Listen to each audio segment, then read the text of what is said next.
Okay, so yeah, welcome back. This is our Q&A panel. Unfortunately, Rory Sutherland's been called away to a client meeting, so I'm afraid he won't be joining us for the panel.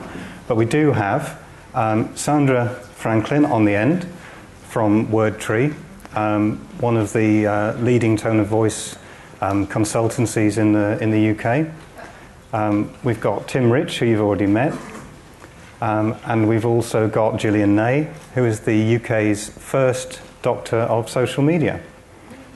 So, Ben, you're going to kick us off with some questions. Great, yes. What I've got at the moment is a number of pre-prepared questions which various of you have sent me. But I'd like to open up the discussion to everyone in the room, and so if you do have questions, put your hand up.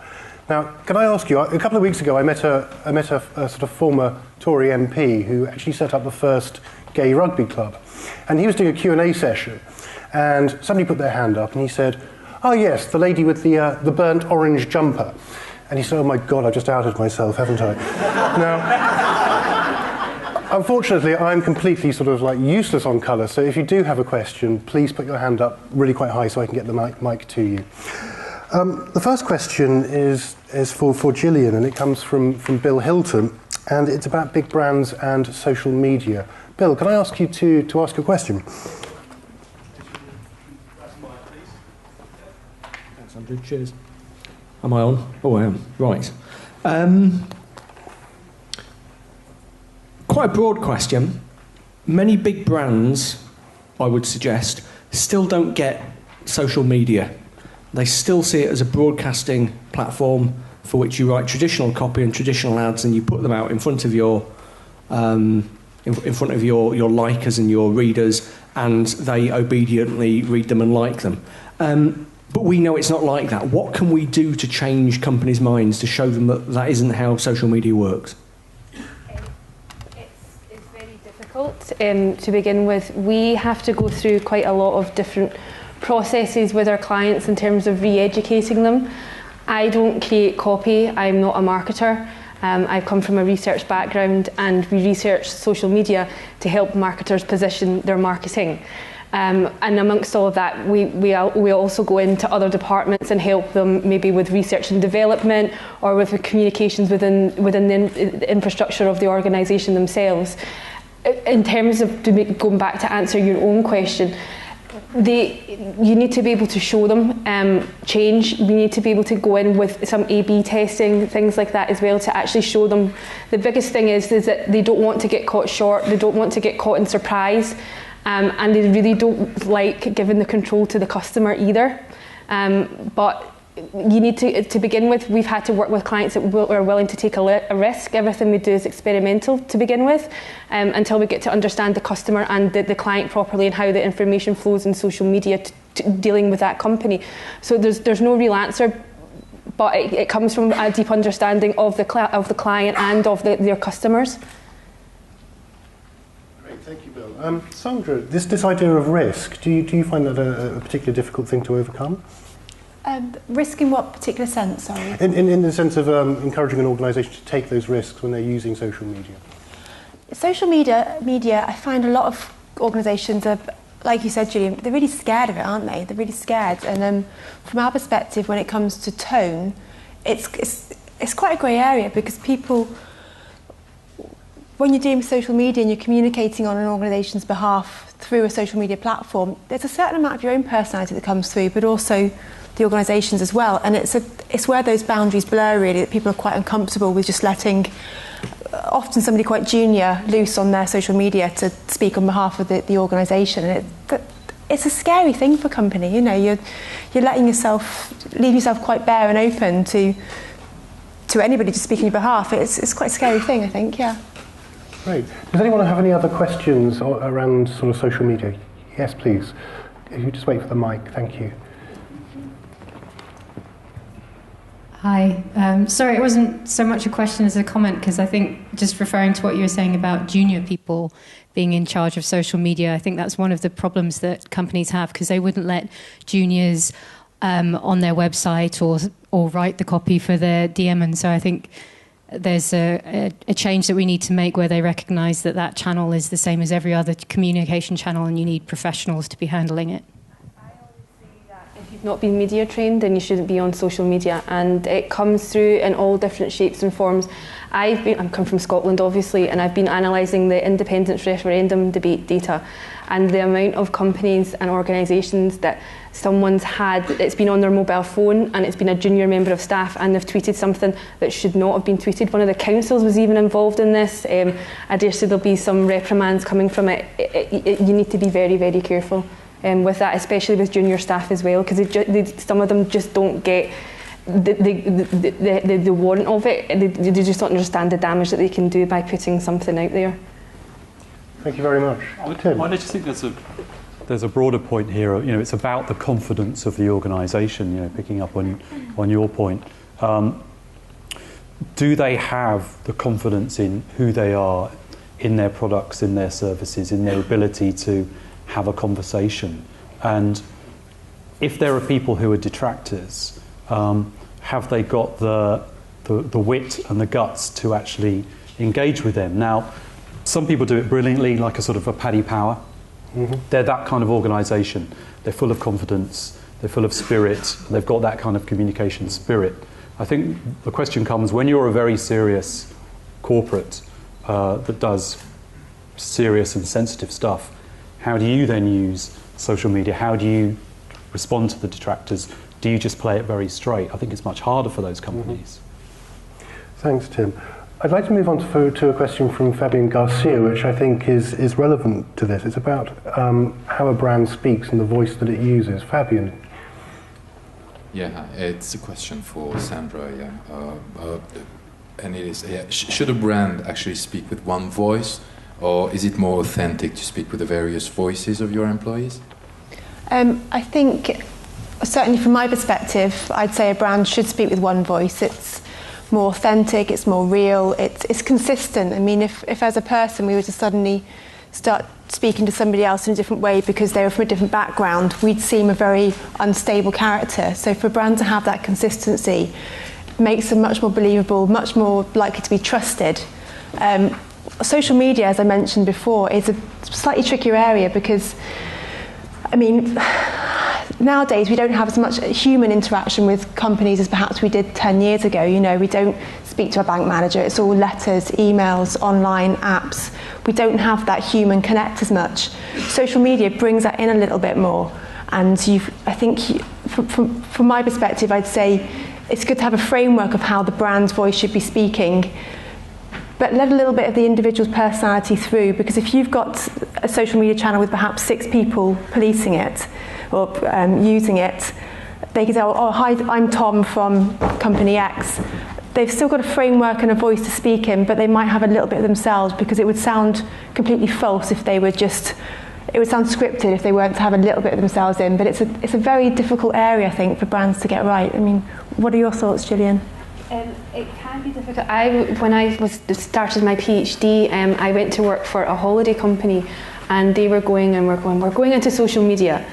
But for them, going into social media meant that they had all their feeds coming in, but they would have to go back through an external PR agency to be able to reply to that tweet. So it could take like 3 days for a simple, what time is my flight at? And that doesn't work. There's no voice there, there's no personality there. The particular holiday company did have quite a good personality, that particular element of it, but there was nothing coming out in what they were doing. It was so rigid and so corporate. Things have moved on slightly now, but you need to be able to get a feel for the brand, and it can't just be generic. Going again from the session we've just had, you don't relate to it, you're not going to read it, you're not going to do anything with it, and they're not going to engage with you. Tim, how would you come to this from a storytelling perspective? You know, a brand speaking with one voice or many? Well, I mean, I think one of the things about the unified voice thing is if you think about the whole range of communications that a company will put out, it does have to be much more about a framework rather than that sort of one characteristic voice for me. Because on the one hand, you might have social media. On the other hand, you've got the chief executive talking to financial analysts. you've got employee communications, you've got a whole range of things between that. So you absolutely have to have flexibility within the sort of unified whole, and I think that's where lots of interesting tensions come in the development of tone of voice. It's the same thing for stories. There are certain times within a company where it's just entirely wrong to go to a story format. In fact, it would be incredibly painful. It might even feel a bit dad at the disco, just feel like you're kind of forcing this style of communication on something. But actually, story structure, that sort of spirit of the story, can be applied in all sorts of ways. So, for example, one of my bugbears is 2 words that chill me to the bone are case study. When I see that at the top of a page or on the screen or something, I just immediately think, oh, goodness me. But that's an area where you can bring in the dynamics of story to bring it alive, to bring the drama of something to life. So I think it's always looking for that opportunity to find that story angle when something has to change. Back to my earlier point about something has to be overcome, and it comes up in little pockets, but you have to be really disciplined about when you apply it. Does anyone have any points they'd like to take up from what we've just learned? Any questions they'd like to ask? Bill? One of the things that motivated me to sort of ask the question is that something that I come across a lot in the social media space. I mean, you talk about, in both of those questions, we thought about empowerment. And for companies to talk with one voice or many voices, I think it has to be about giving your people the power, but also giving them the training and support. And as somebody said, the media training for delivering social media stuff. And at the moment, I think we're still in an environment where businesses are quite traditional and quite command and control when it comes to handling their communications. So I don't know how far away we are from that point, but it's interesting to hear what you all have to say about it. Okay. Sorry, that was an observation. Yeah, indeed, that's good. Would anyone else like to pick up any of those points? I do think this question of giving people the confidence and the permission to use social media is so important. I think we are kind of coming quite a long way. About 2.5 years ago, I was sitting in a room of a regional marketing body, and they were thinking about setting up a Twitter stream, and the guy in charge of this said, well, yes, you'll have to get every tweet cleared by this particular organisation before it could go out, which seemed to me to lose the very essence of what they were trying to do. Is that something you agree with, Jillian? It was the same with the holiday company, where they had to go through the external PR agency, and it limits everything. I'm talking to a fairly large organisation just now and speaking about their social media department. The people who, because they've come in from this traditional structure and they've come in to form this new department, one of the managers, one of the senior managers keeps on saying, we've got all of this stuff here, we could run a competition with that. And then the junior people go, really, can we do that? Are we allowed to do that? There seems to be a slight disconnect in them being able to understand, and there needs to be, again, an education piece going in through there to see what can be done, and maybe even a plan as well would be quite good for those types of things when there's big things that are sitting there waiting to go. Great. Would anyone else like to add to that? Yes. Could you just wait for the microphone? Sorry.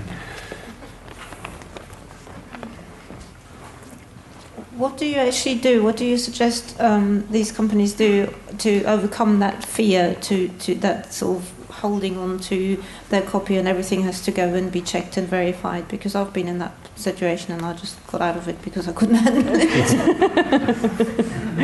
It depends on the company and the company structure. The biggest hurdle that we always come up against is the internal workings of the company. They want all of this stuff, but they just can't seem to let go. We're working with a company just now. We've been working with them for a year, and they're now so we've been in building blocks for a year and going through little test cases and little stages to show them how it can work.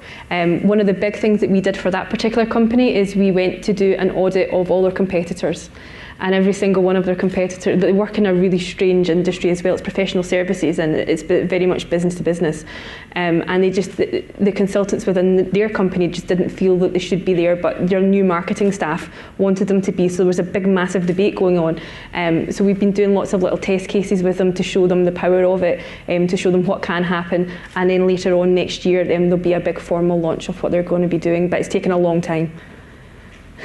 Just to echo Jillian's comments there, it's a huge change management piece, and it's all very well sort of training a group of key writers to write in a way, but if you're not catching the people at the sign-off stages, the gatekeepers that are blocking that, and they change it back to where it comes from, or the legal teams that go, no, change it back to this. I mean, it's a case of taking a step back and really looking at the whole organisation and thinking, where are the barriers, where's it going to get through, and it's a huge job, it's huge. So like you said, you've got to sort of stage it and work through and train people in blocks, but you can't just sort of do one pocket of it. You've got to look at the whole picture, which is often huge. You know, organisations that are thousands of people strong, it's champions from different departments also work quite well as well, where they all come together to work, because there's quite a lot of conflict between different departments, you find, when you're working for a larger organisation.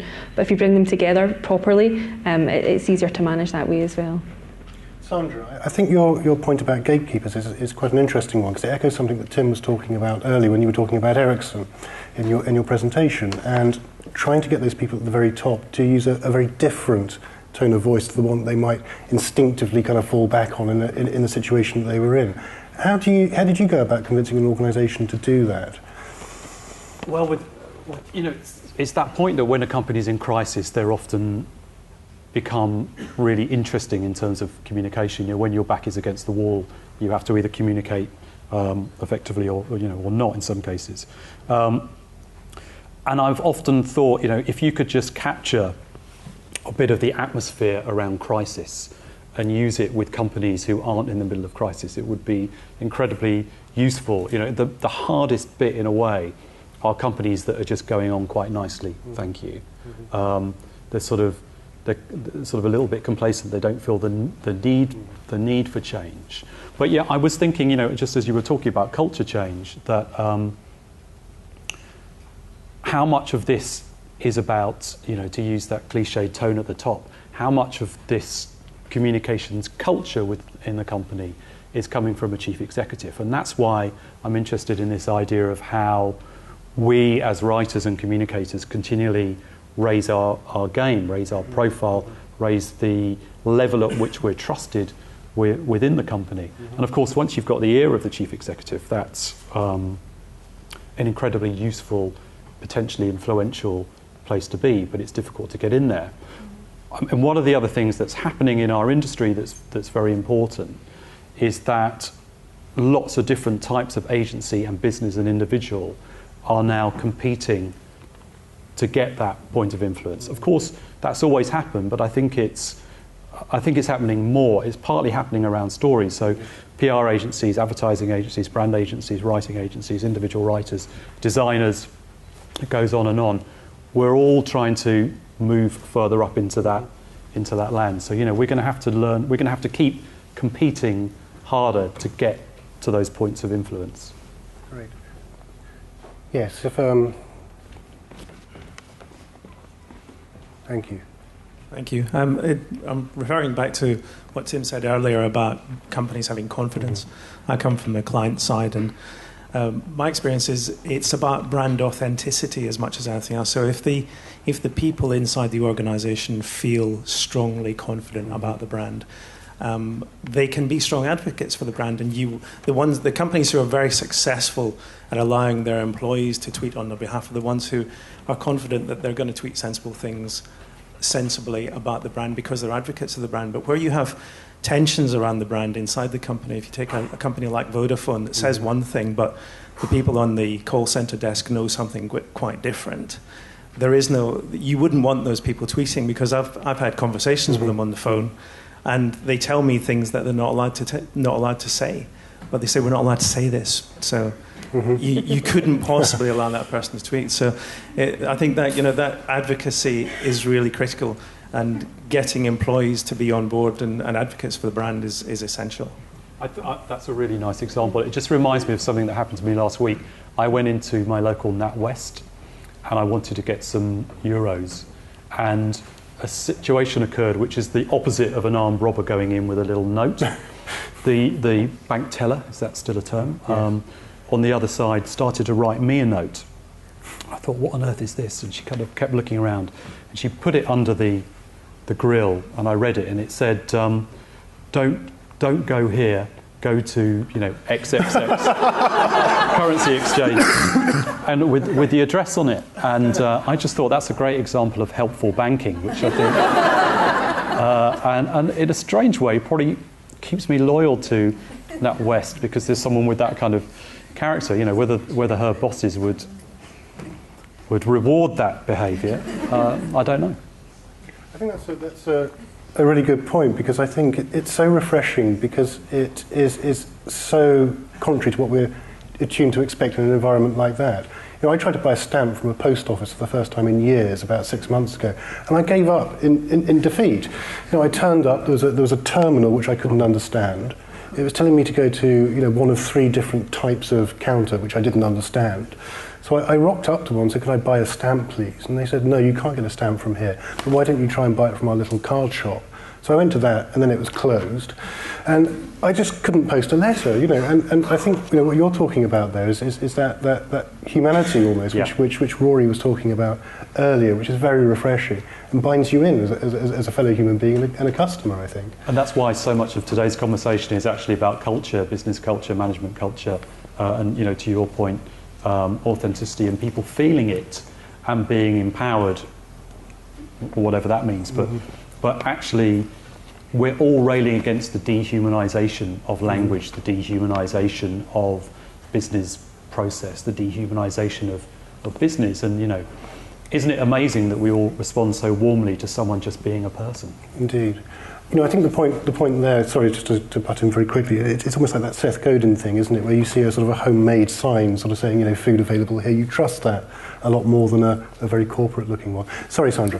Adding to Tim's point there, and it touches on Rory's point earlier about often, as copywriters, we're asked to come and fix a little problem, but often it unearths a huge issue with the working processes. Like you mentioned, the customer service teams or complaints teams.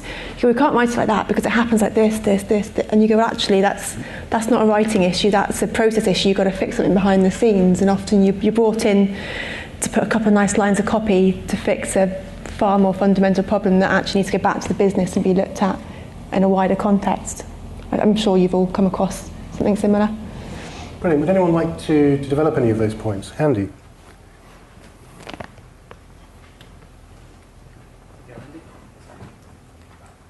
Hello.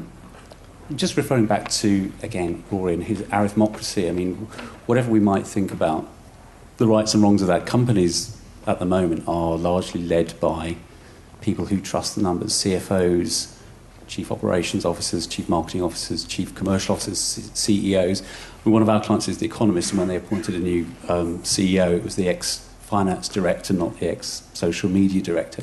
So in a world in which we are governed, if you like, by people who trust numbers, like banks, for example, I wondered how the panel would explain to a finance director where social media fits into the P&L. Jillian? We've never dealt with a finance director before, but what we do in the work that we do, we show the numbers, but we also show the context behind the numbers, because you can give them a big number saying this has happened, but we then look beyond that and go into it and understand why it's happened. So it's another process thing. It takes a long time for somebody to come in to trust that, because they go to the numbers, but we can also manipulate the numbers to show them how the numbers lie as well, and then they begin to understand us slightly more there. But it all depends on the person, and it depends on the company again. Thank you. Sandra, what's your take? I think what you said there was quite interesting. You've never actually dealt with a finance officer, and I think social media is often still seen as something on the periphery. It's not something that's core to business, and that's got to change really, because it's the most democratic platform we've got out there. People interact, and it has got so many benefits, but it's still often just sort of pushed to the side. I think there needs to be a big shift to make that happen, really, so that it is a means of communication. It's a two-way means of communication, which you often don't get when you're receiving a letter from an organisation. It's as close to human interaction as we sometimes get with companies, isn't it, social media? So that there does need to be a shift, in my opinion.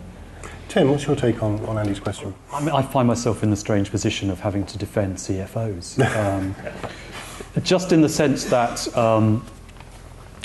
you get good CFOs and bad CFOs, some who are much more on the numbers, some who are much broader in their perspective. I work with one who's incredibly literate, occasionally strikes through a redundant word that I've used, which is incredibly galling. I think we should just be a little bit careful about overgeneralising about companies that you do get good and bad. The same with chief executives. I'm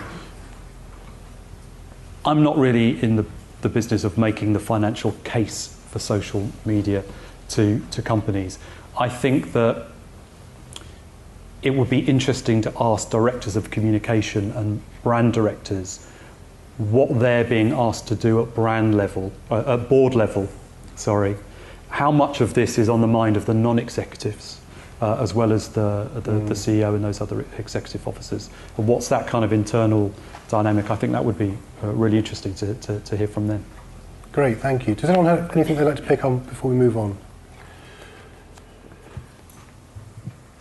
I'd like to hear your reaction to this, perhaps. We have a client who is a creative business, and their decision with social media is that they're not going to do it because they don't think they can do it properly. There's been lots of discussions about whether or not it's a good thing and how we could manage it for them. So because, as you say, you're not used to making that case, is there a case? We all kind of think there is. We all know there's something going on there, but can we quantify a case? Or is it better, if you can't do it well, to just not do it at all? Jillian. There's arguments for both. I started my own company last year.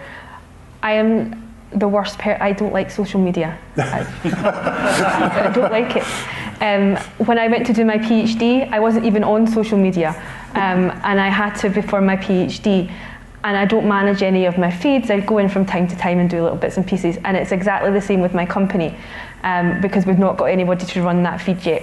When we do get someone, it'll go very, very smoothly, but I'm not the person to do it. But it has come up in conversation a couple of times, the fact that we're not applying the same principles to ourselves as what we would tell our clients. And that is very bad. So we're looking to fill that gap now. On the other hand, if you need to be searchable, and this was what we were going through with the client that I mentioned before that was working in professional services, all their competitors were there. They have a competitor, so they're global, and they have a competitor in the States, and they kept on coming up time and time again going that this company is like you but on steroids. And when we went to look at what they were doing digitally, they were pushing out so much and so much relevant communication. We're like, this is what's happening, and this is why you're the market, you're the leader here, but this other company's coming. So there's positive and negatives, but if you're going to do it, you do need to make sure that it's being updated constantly and with relevant, good information, not like me. Thank you. I think we'll move now onto copy itself, and I've got a question about tone of voice from Richard Spencer. Richard.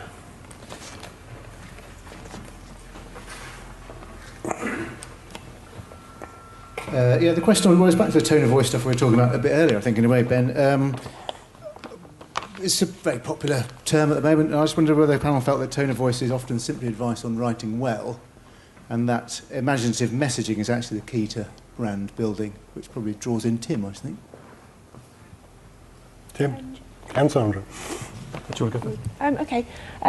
If anyone was in my session earlier, they'd probably hear me repeating myself a little. I think writing well, absolutely, get the basics right, but tone of voice, from our view, is personality coming through in the language. So once you've got the building blocks of good writing, you can then overlay that with personality, and I think tone of voice is pushing it further. It differentiates. Otherwise, if you've got good writing, everyone sounds the same. Might sound quite nice, but they'll all sound the same. And to differentiate, you've got to get through that personality of the brand. So from my opinion, it's writing well as a building blocks, and tone of voice is what you can lay on top of it, get that personality through. Yeah, I think that's a really good question, because you can have the most wonderful writing style guidelines and great training courses and a lovely linguistic spirit, but if there's nothing substantial in what you have to say, it's just prettification. So, what is it within the communications culture of the company that is getting to the real stories, that is working hard to hone those messages, that's actually creating that real substance to the content? And I think that's a different exercise. Now, whether that comes under tone of voice or not, I think it can do it. It just depends on how you want to define it. I think it's a really useful thing for a writing agency, a tone of voice agency, a writer that offers tone of voice services to keep thinking about how do you make sure that what you're taking the company through is not just interior decoration and a bit of external tarting up, but also it's looking at the foundations, it's looking at the roof, it's looking at the whole communications enterprise. So sometimes when I do training for writers within companies, it's spending quite a lot of time helping them to pursue the story, almost learning a few journalistic skills, learning to be a little bit difficult, having the confidence to challenge more internally to get to the good stuff, to get to the raw material.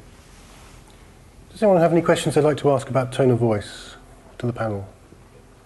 Okay, I've got one very blunt question from Simon Griffin about tone of voice, if he's here, please.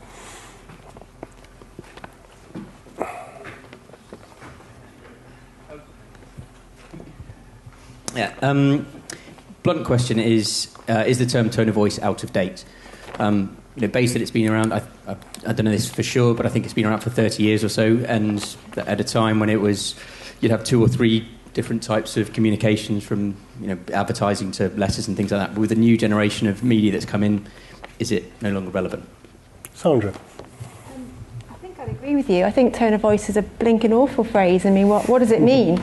There's tone of voice, there's brand language, there's verbal identity. I'm sure there's several other ways we've all heard of it. And back to what Rory said earlier, if you're in the industry, it might mean something to you, but to the average Joe on the street, who knows what tone of voice means? Does it mean people get confused with the intonation and the timbre of your voice? And I think it is I'm not a fan of the phrase, to be honest, but it seems to be the most common one in the industry. It's kind of what's going. I think we do need a better way of describing it. My view would be that verbal identity might be a stronger way. So you've got the visual identity and the verbal identity, but it is a very tricky phrase. Can you elaborate on your last point there? You mentioned something about social changes. Sorry. I just scribbled it down because I thought my question might come up. But I guess I think it was coined in the 80s. It might have been John Simmons who used it first. But that was at a time when there were very few media platforms out there. So a tone of voice would cover, I guess, a letter, some billboards, not the sort of widespread stuff that it does now. And maybe that's where things are getting confused, is you're having to apply tone of voice across so many different platforms that it's not the right word or phrase anymore. I think tone of voice is only part of the story. I mean, as Tim was saying, you've got to get the messaging, you've got to get what you're saying right first and have something, decent to say, something strong to say. Tone of voice is the how you say it. You've also then got writing guides of how you might, how you construct a letter for that particular organisation, right through to the nuts and bolts of a style guide of how we write cardinal and ordinal numbers and how we punctuate and that kind of thing. And I think tone of voice sometimes, or certainly in my experience, is seen as this all-encompassing thing that fixes everything. And actually, you've got messaging systems and naming systems, and there's a whole lot more to the picture, and tone of voice is just part of that jigsaw. And I think where I was talking before about the different types of words and phrases to describe it, I think there's also an issue that it's seen as an all-encompassing thing rather than sort of the language as a whole. And people think that, tone of voice, that'll fix everything, and there's so much more to it than that. Tim, you're nodding here. Tone of voice, is it out of date? Does it need replacing, or doesn't it matter? Well, I just think the vocabulary of our industry is sort of fantastically messy. And we have to almost enjoy it and celebrate it to some extent. I think it's, the same with designers, across the creative industry, across brand. I think we also have to remember that lots of businesses aren't sitting there agonising over terminology. And I think tone of voice has probably still got quite a long way to run, because a lot of the identification of the need for communication change registers itself with lots of businesses as tone of voice. That's what they will go and look for. So, it raises a question for you as a business in terms of how you identify yourself. If you don't use that phrase and you use verbal identity, is that kind of company going to understand what a verbal identity is? And again, it's a sort of degree of abstraction, but it sounds more impressive. It sounds a little bit more like brand consultants have found all sorts of wonderful highfalutin ways to describe what they do. Is that a new way to go? So, I think that it's a big mess, and I think we almost just need to enjoy it being a big mess and trying to get good at it being a big mess. Brilliant, thank you. I think we've got about 5 minutes left. Does anyone have any general questions or very specific questions they'd like to ask the panel? Yes, please.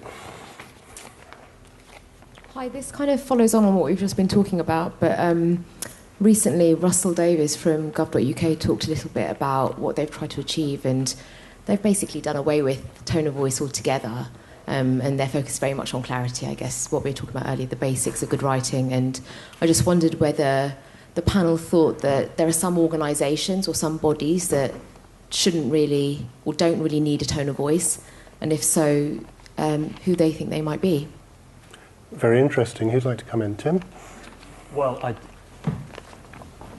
you have a tone of voice whether you think you have one or not, and he might have had other reasons for coming out with that I don't know about. Just as an aside to that, I'm personally not a great fan of plain English as a phrase, as a concept. And of course, there are lots of occasions when particularly informational content needs to be as clear as possible. Clarity is important, but I think plain English is a very problematic idea. I mean, in no other part of business is it good enough to aspire to be just like everyone else. It's the opposite of what you do with your advertising agency, with your design agency, your brand agency. You don't go to your research and development department and say, we want to achieve innovation that gets us just up to the exact level as our competitors. I think there's a big problem with that. Now, I don't think that's what Russell Davies was saying in terms of .gov.uk, but I think we need to be aware that the aspiration should be for an organisation to have its own form of language and to do it brilliantly as its own form of language and eloquence. Organisations should be eloquent, but in a way that's right for them. Thanks very much. Any more questions for the panel? Yes, please. Just wait for the mic, if you could. Thank you. Great, thanks, Tim. I'll try and do two things quickly. One was just to pick up on that. Sure. There is a law which states that governmental information should be written in plain English, but the law is written so obtusely that it actually breaks itself. So that's an example of where they say, let's just write in plain English, but no one defined what it was. So in that case, they probably could do with some more guidelines. The question I had was just why aren't there more lead UX designers from a copywriting background? Who would like to come in on that?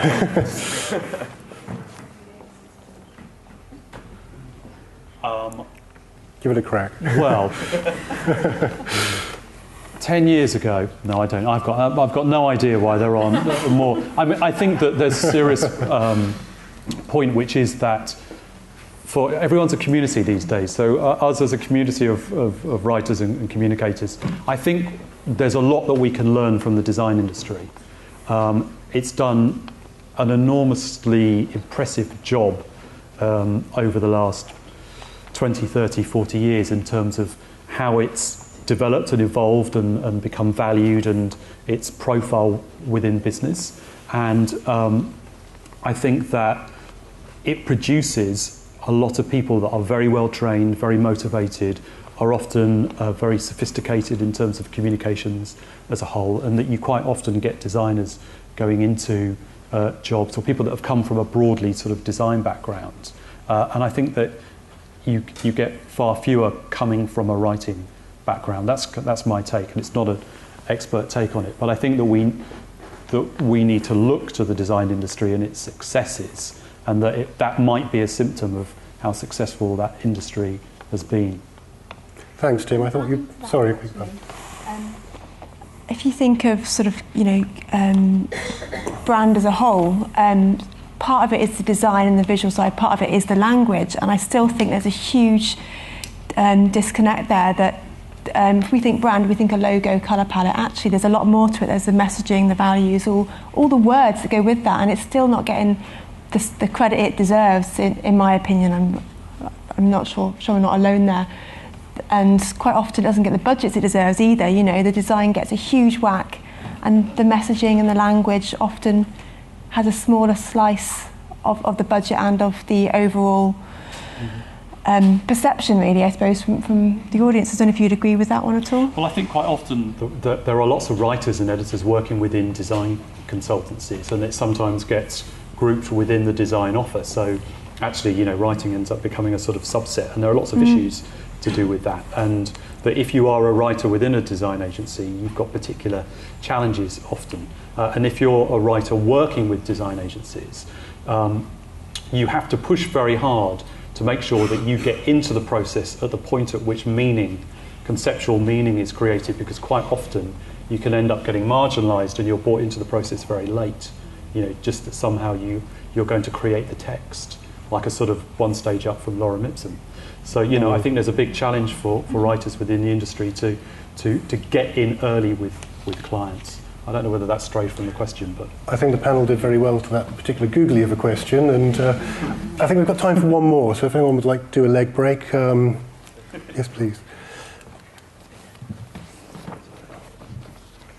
On that note, actually, as I don't know if it's just me, I'm finding more and more that I'm getting in as a kind of content type copywriter, I'm getting drawn more and more into information architecture, and I think that's our way into UX, actually, as writers. I think that people are asking where should we go, where should our dead ends not be, where do we need to open out ends, particularly in web. I suppose it's a really webby type thing, but I think, do you think that perhaps more sort of trying to get more involved in information architecture might be a way in towards UX from a writerly angle, where you just haven't got the visual skills that other designers have got? Who'd like to come in on this? I agree with what you're without knowing completely, because it's out with my area, but it sounds reasonable to me. I've worked on quite a few tech projects where we've brought in UX people to come in specifically. I'm actually going to talk about one of them in my talk this afternoon, my speech this afternoon, but the writing part comes in so late on. And in the particular one that I'm going to talk about, we had a whole product there, but we couldn't market it because there was no brand identity to it. It was quite crazy the way that it works, but it sounds reasonable. I would agree with what you're saying. It could be a route in. Thank you. I'm going to annoy my event organiser now and take one more question, because I saw that you were hoping to be called. Was that right? Yes. Oh, sorry, I beg your pardon. My eyesight's going. I've got my spectacles on. Sorry. I was just going to build on that, because I come from a digital agency, and I think there definitely is copywriting, writing, content.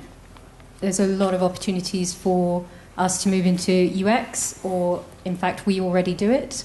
We avoid lorem ipsum like the plague if we can, because otherwise people make digital products that won't work for the content, and people come in and try and put it in the end, and nobody's happy because the designers don't have their pretty website anymore because people have stuck things that don't fit. So the way that we work, we have content, design and UX all working together in an agile team from the very beginning, because I think that's the only way it can work, because what we're making, whatever it is a communication, and if you don't know what you're going to communicate, then stop trying to build an app or a website. You don't even know that's the solution. So it just has to all happen much more a priori, with the writing being right there at the beginning. Couldn't agree more. That's the key. That's absolutely the key, and it is I hate to use the word process at this point in the day, but it's a process issue. You've got to get those people in the room at the beginning and bringing all those perspectives.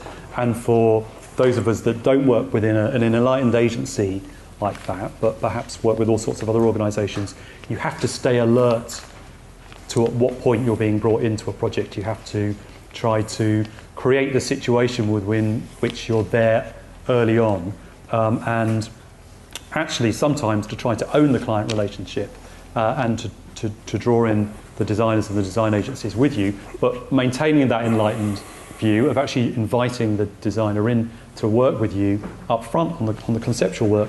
And I think also, just as an aside, I've learned as much about commercial writing, copywriting and the rest of it from great designers as I have from writers and editors. You know, some of the best designers are just brilliant at compression, about really seeing what the message is. They're often great at stories. So I think that, as writers, don't see design as the kind of the enemy or the difficulty. See it as a world in which you can go and learn an enormous amount about what you're already doing and find collaborations and that I would say, go to design conferences as well as writing conferences. Right, so that's the learning from today. Go to design conferences. If we could thank you ever so much to the panel. If we could give them a round of applause, please.